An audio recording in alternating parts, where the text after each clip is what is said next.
Vieną kartą gyveno zebras ir katytė, jai labai patiko, atėjo ežys ir jie po to ėjo, atėjo voras po to tada ir katytė labai bijojo. Ir po to voras išėjo, nustūmė zebras ir tada jis išėjo į kitą mišką.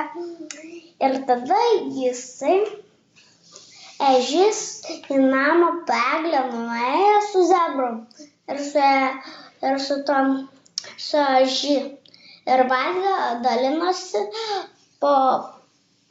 dalinosi tada braškę. Ir jam labai patiko, skanu buvo.